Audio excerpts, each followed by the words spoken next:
sauc Artis Krilovs, un es esmu no radošas digitālās aģentūras ar interesanto nosaukumu Vrong. Esmu tās vadītājs, un jā, pēdējos 2 gadus es arī sevi varu kaut kā nedaudz devēt par mākslīgā intelekta tādu entuziastu. Gan daudz par to interesējos, lasu, pētu, pats spēlējos, un arī dalos ar visu to, ko es zinu. Un šodien pastāstīšu par tēmu mākslīgā intelekta balons. Tuliņās līdz tam tiksim. Iesim uzreiz jau pie nākamajiem slaidiem, jo tādu ir gana daudz. Jā, dien ir tā, ka pēdējo 2 gadu laikā, varbūt pat 2,5 gadu laikā, tēma mākslīgais intelekts patiešām šaujās debesīs. Jā, šajā brīdī jūs redzat uz ekrāna grafiku, kas ir Google Trends dati. Tas parasti parāda to, cik daudz un cik liela interese ir par konkrētiem vārdiem, vārdu savienojumiem internetā. Un varam redzēt, ka šis grafiks patiešām šaujās debesīs.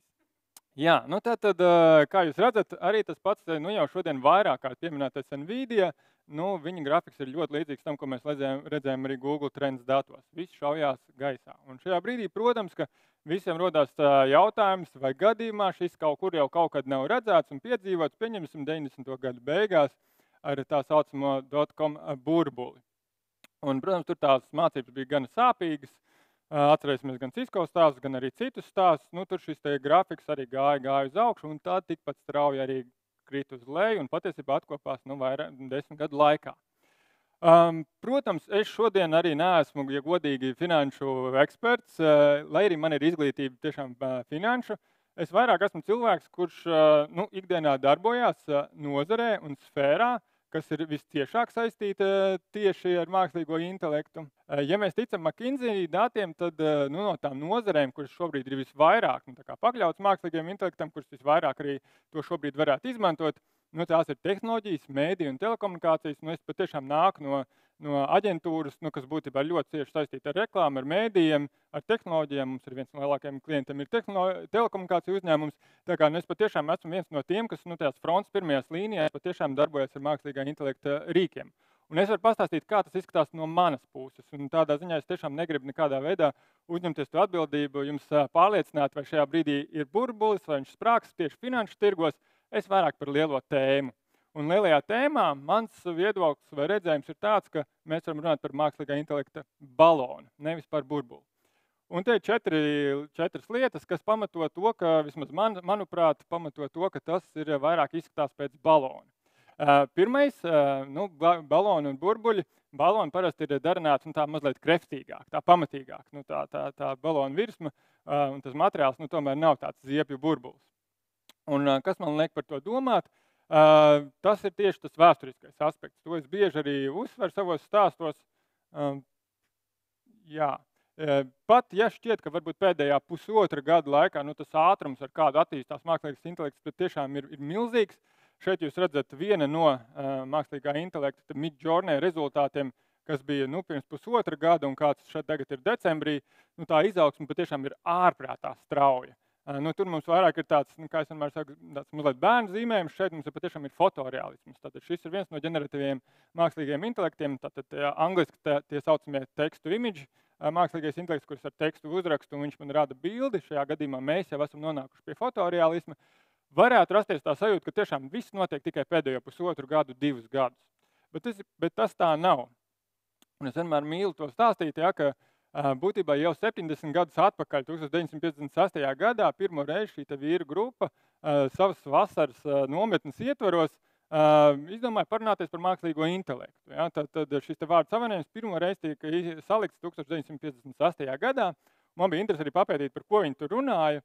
Un tas interesantais ir tas, ka viņi tajā laikā runāja par tām pašām tēmām, par kurām mēs runājam šodien. Viņi runāja par to, kā mēs varam uztaisīt lielo valodu modeli. Vai dators vispār var runāt angļu valodā, kādā valodā, jeb kādā valodā. Tā kā, viņi būtībā runāja par tiem pašiem ChatGPT, bārdiem un citiem lielajiem valodu modeļiem. Runāja par to, ka varētu visu būvēt uz neironu tīklu pamatu. Tas ir tas veids, kā arī mākslīgais intelekts mūsdienās ir būvēts. Viņi runāja par to, vai mākslīgais intelekts varētu pats sevi attīstīt. Jā, tā tas arī notiek. Viņš mācās no kļūdām, no datiem un iet uz priekšu. Un arī viņi runāja par to, vai vispār var panākt kaut kādu tādu radošumu, nejaušību šajos algoritmos. Un tāds būtībā ir jebkurš ģeneratīvais mākslīgais intelekts. Un ar to es parasti arī neapstājos, arī mēģināju atgādināt to brīdi, ka patiesībā vislabāk mākslīgais intelekts pret cilvēku ir redzams dažādās spēlēs. Un mēs jau patiesībā jau no 94. gada varam jau atzīt to, ka atsevišķās spēlēs cilvēks ir vājāks kā mākslīgais intelekts, ja? Vai jebkurš advancēts algoritms. Tad 94. gads ir pēdējais gads, kad Dambratē cilvēks bija spēcīgāks par mašīnu. 97. gads Garijs Kasparovs un Deep Blue IBM veidotājs mākslīgais intelekts uzvar šahā, un tas ir pēdējais gads, kad mēs varam teikt, ka šahā cilvēks ir bijis spēcīgāks par mākslīgo intelektu. Un tā tālāk. Ja mēs varam runāt par pokeri, par atjautības spēlēm, mēs varam runāt par senu spēli Go, kas nāk no Ķīnas, kura patiesībā ir vēl sarežģītāk nekā šahs, uz tādu intuīciju balstīt. Tā kā, kā jūs redzat, tas mākslīgais intelekts, viņš nav tikai un vienīgi pēdējā pusotra gada tēma.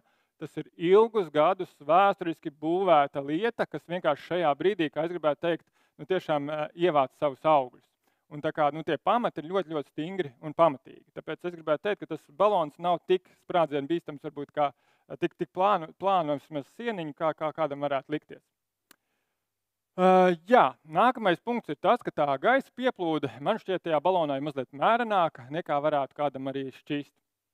Un arī šeit es gribētu teikt to, ka arī vismaz mūsu tādā aģentūras līmenī, ja, ko mēs izmantojam, mākslīgo intelektu pēdējo, es gribētu teikt, 5-6 gadu laikā jau ir ļoti daudz rīki, ko mēs ikdienā izmantojam. Pieņemsim, pirmais, kas ir minēts sarakstā, tas ir izgriezt bildes no attēliem. Ja, tad citreiz vajag izdzēst fonu, un agrāk to darīja mūsu dizaineris pat vairākas stundas, īpaši ir cilvēks ar ļoti čirkainiem matiem, tas nav nemaz tik viegli izdarāms, ja, mākslīgais intelekts to izdara pāris sekundēs. Ja. Un šāds mākslīgā intelekta rīks, tas nav pagājušais gads, tie tiešām 5-6 gadi atpakaļ. Vai rīks, kas palielina attēlu izšķirtspēju, arī 3-4 gadi pilnīgi noteikti. Mākslīgais intelekts, kas palīdz attīrīt audio, arī to mēs izmantojam jau pāris gadus. Tā kā es gribētu teikt, ka vismaz tās liela daļa industriju mākslīgā intelekta rīks jau izmanto jau vairākus gadus. Nav tā, ka tas ir tikai un vienīgi pēdējais 1,5–2 gadi. Tā kā tā gaisa pieplūde jau ir notikusi kādu laiku. Un otrs punkts ir tas, ka, skatoties nedaudz arī uz priekšu, to gaisa pieplūde arī ir plānots tomēr ierobežot. Ja? Un ja mēs skatāmies tieši uz Eiropas Savienību, tad Eiropas Savienība pirms kādu pusmēnešu pieņēma. Tas vēl nenozīmē, ka tas ir stājies spēkā un ka tas vispār, kā tas viss izskatīsies, to mēs vēl visu redzēsim. Ja? Bet viņi ir pieņēmuši mākslīgā intelekta aktu, ja, kas tomēr paredz to, ka mākslīgais intelekts tiks regulēts dažādos riska līmeņos. Augstākajā riska līmenī, kur tur, es nezinu, ir kaut kāda cilvēku kategorizēšana, tā ir pilnīgi aizliegta lieta, protams. Ne? Bet pat tāds slavenais ChatGPT, ja nemaldos, ja es pareizi izprotu, iekrīt 3. ierobežota riska līmenī, kas nozīmē to, ka viņam būs no Eiropas Savienības prasība dalīties ar to informāciju, uz kādiem datiem viņš ir mācījies, kāda ir domu gaita. Un tas ir kaut kas tāds, ko ChatGPT šajā brīdī nav atklājis. Ja? OpenAI to nav paziņojuši. Tā kā es domāju, ka tā gaisa pieplūde jau, kā jūs redzat, viņa nedaudz tiks piebremzēta. Vismaz Eiropā, ja, kur mums tomēr ir nedaudz lielāka birokrātija. Tā kā es negribu neko teikt, man patīk Eiropa, es ļoti atbalstu to, ka investējam Eiropā, bet ja man kaut kas jārunā par to, kur un kā investēties, es domāju, ka ASV varētu iet tuvākos gadus nedaudz straujāk, tikai tāpēc, ka Eiropa vienkārši būs piesardzīgāka. Bet tajā pašā laikā riskantāk. Trešais punkts, tas ceļ uz augšu. Tātad, ja mēs ar ziepju burbuļiem parasti saprotam to, ka viņi tā vējā kaut kur vienkārši plūst, tad ar baloniem tas parasti tomēr ir tā, ka viņi var celt uz augšu. Un šeit es arī negribu kaut kur minēt tādus ciparus vai skaitļus, ko bieži cilvēki mēdz salasīties dažādos rakstos par to, ka tik un tik daudz cilvēki vai amati būs beigušies, jā, būs jāatlaiž un tā tālāk. Es varu tikai skatīties uz to savu pieredzi, ko mums mākslīgais intelekts tādā uzņēmuma vidē ir palīdzējis darīt. Un es patiešām jūtu un redzu, ka tas mūs ceļ uz augšu, un nevis tikai un vienīgi efektivitātes ziņā, bet tiešām tajā, ko mēs spējam darīt. Un atvainojos, šeit nav tā doma tikai lielīties, bet pāris darbiņus gribās parādīt un vienkārši pastāstīt, lai izskaidrotu to, ko mākslīgais intelekts mums palīdz. Viens gadījums, ko varbūt jūs esat redzējuši, mēs izveidojam tādu animācijas filmiņu Tālavas taurētājs. Tas bija pirms pusotra gada. Šeit tika izmantots tāds Stable Diffusion modelis, bet vienkārši tīri laika ziņā jūs varat pieņemt to, ka tas ChatGPT populārais vēl tajā brīdī pat vēl nebija iznācis. Ja? Tas bija diezgan sen, jāsaka godīgi. Un šeit tā maģija bija tāda, ka mēs pie šī projekta strādājam 3 puiši, kuri neviens no mums īstenībā nav tāds zīmētājs animators, bet kopā ar mākslīgo intelektu mēs saģenerējām 30,000 attēlu 2 nedēļās, un pat tiešām uztaisījām to stāstiņu tā, ka viņš tiešām seko Rudolfa Blaumaņa balādei. Un tiešām ļoti, ļoti iespaidīgs rezultāts.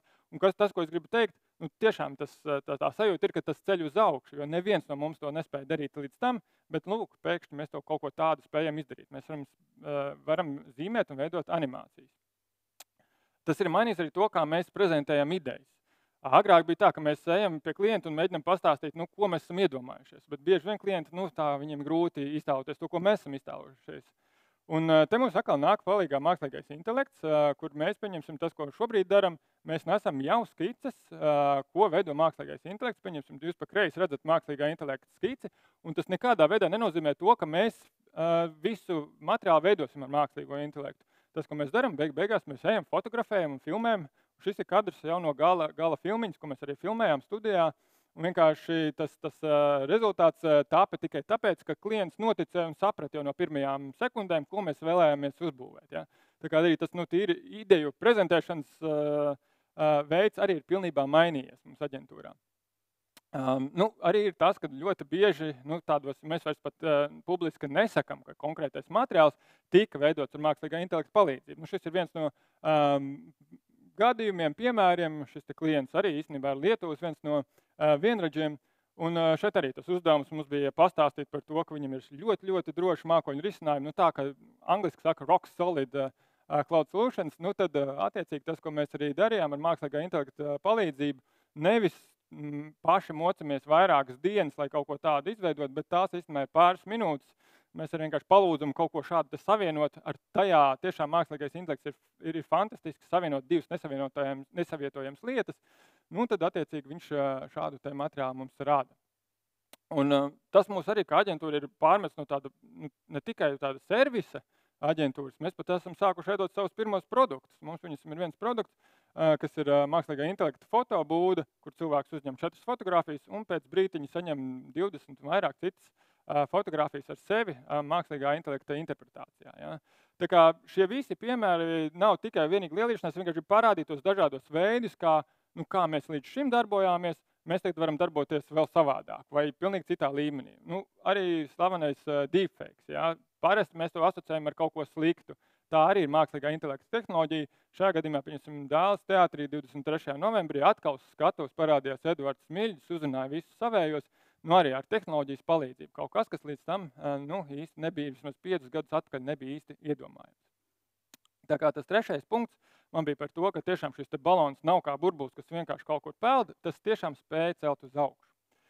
Un 4. diemžēl, man tomēr jāsaka, ka arī baloni sprākst un viņam ir sprādzienu bīstamība. Tikai es tajā saredzu, varbūt to sprādzienu bīstamību es saredzu varbūt nedaudz citā lietā, kur parasti to cilvēku saredz. Proti, parasti cilvēks saredz to, ka mākslīgais intelekts tomēr vienu dienu mūsu tuliņās atslēgs no interneta, visas mašīnas brauks grāvī un radīsies kaut kāda, būs kaut kāds vīrus, ko viņš radīs, viņam viss, ko viņš nāca šeit darīt, ir iznīcināt. Es tiešām tur neesmu, es esmu daudz, man liekas, tādā praktiskākā līmenī jau šodien, es redzu savas bīstamības, un tā galvenā bīstamība tomēr ir, man liekas, ar to, tā saucamo, bieži vien mēs saucam par fake news, par ietekmētām ziņām, par saģenerētām ziņām, par saģenerētu gan vizuālo, gan video saturu. Tur patiešām mākslīgais intelekts šajā brīdī ir liela bīstamība. Ja? Jo tas tiešām spēj nodrošināt fotorealismu, tas ģenerēšanas ātrums ir milzīgs, un tas patiešām ir pieejams ikvienam. Šis piemērs ar pāvestu, es to vienmēr rādu, jo es pats uz viņu uzķēros. Varbūt jūs arī redzējāt, ja tas jau ir jau sens, man liekas, jau gadu vecs gandrīz, vai kur arī. Es tieši pats strādāju ar to Midjourney, es zinu to mākslīgo intelektu, un es pats uzķēros uz šo te pašu bildīti. Ja? Es tieši nodomāju, kāpēc viņam tāda jaka. Lūk tā kā tā bīstamība, man liekas, kas arī patiesībā ir tomēr saistīta arī ar finanšu akciju tirgiem.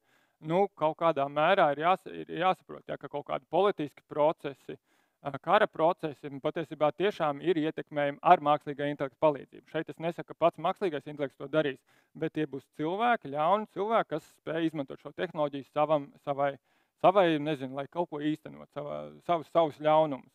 Un to mēs arī redzam jau šeit pat Latvijā. Ja šis no Ingas Spriņģes, viņa apkopoja tādu botu uzlidojumu, kas atkal tie nav mākslīgie intelekti, tie vienkārši tiešām cilvēku ģenerēti boti, bet šajā gadījumā viņiem, protams, ir daudz vienkāršāk radīt saturu ziņas, tūkstošiem ziņas par tēmu. Ja, tā bija tēma konkrēti par to, ka bija tie sportisti, nosacīti sportisti Latvijas devušies uz agresoru valsti sportot. Tad radīt daudz dažādas ziņas, kuras varbūt tik ātri cilvēks nemaz ar roku nesarakstīs. Tur mākslīgais intelekts patiešām nāk palīgā un palīdz īstenībā radīt gan vizuāli, gan tekstuāli saturu. Tā kā es to bīstamību redzu, es jūtu to sprādzienu bīstamību, bet vairāk tādā ziņā, ka ļauni cilvēki to vienkārši kā instrumentu var izmantot saviem mērķiem. Tā kā tas mans skatījums ir tas, ka mēs jau šodien ir visiem jārunā par mediju-pratību, ir jārunā gan ģimenēs, gan darbos un tā tālāk, jo tāds mākonis pār mūsu kaut kādai tādām ziņām, īpaši interneta vidē, ir jūtams un redzams, un es kaut ko ik pa brīķim to pamanu. Lūk tā kā tas bija tāds mans ātrais skrējiens cauri stāstam par to, ka es vairāk redzu tādu mākslīgā intelekta balonu, nevis burbuli. Jo ir četras lietas, tad es redzu, ka viņš ir tiešām darināts ilgu laiku, tā ir 70 gadu ilga vēsture, tas nav tikai pēdējais 1,5–2 gadi, un tas nav tikai ChatGPT. Tā gaisa pieplūde patiesībā ir nedaudz mērenāka, kā mums varbūt šķiet, jo ļoti daudz uzņēmumu izmanto ļoti daudz mākslīgo intelektu. Patiesībā jūsu telefonos jau arī visos ir dažādi rīki, kas izmanto dažādu veidu mākslīgos intelektus. Nezinu, lai atpazītu kaut kādas fotogrāfijas, lai tulkotu, lai tāpat video stabilizācija, ļoti daudz. Tas ceļ uz augšu, kā jūs redzējāt, ar pāris vismaz no tiem maniem aģentūras piemēriem, mēs spējam darīt kaut ko tādu, ko mēs nevarējām darīt pirms 3–5 gadiem, un tas tiešām ceļ uz augšu. Bet ir kaut kāda sprādzienu bīstamība. Bet savu stāstu es vēlos pabeigt ar šādu slaidiņu. Proti, man ir tā laime strādāt vismaz komunikācijas sfērā tos 15 gadus, un es jūtu, ka ir kaut kādas lietas, kas to sfēru maina. Tad vispirms tas bija internets, kas Latvijā kaut kur lēnām ieskrējās līdz 2010. gadam, tad nāca sociālā tīkli, nāca arī īstenībā mobilais telefons, kas arī pamainīja to veidu, kā mēs strādājam. Tagad ir mākslīgais intelekts. Ja jūs skatāties uz kaut kādiem ieguldījumiem, mans siltākais aicinājums ir vienkārši skatīties uz tiem uzņēmumiem, kas spēj būt fleksibli, kas spēj pielāgoties, jo tāda būs vēl uz priekšu. Es negribu tagad teikt, ka mākslīgais intelekts ir kaut kāda panacēja vai atrisinās visas mūsu problēmas, vai būs vienīgais un galvenais tehnoloģiskais tāds izrāviens tuvākajā 10 gadē. Iespējams, būs vēl kaut kas. Mans aicinājums vienkārši skatīties uz uzņēmumiem, industrijām, kas spēj veiksmīgi un ātri pielāgoties, kas ir fleksibli. Un, protams, noteikti nebaidieties no mākslīga intelekta, ejiet klāt, mēģiniet spēlējieties. Labi, paldies. Paldies.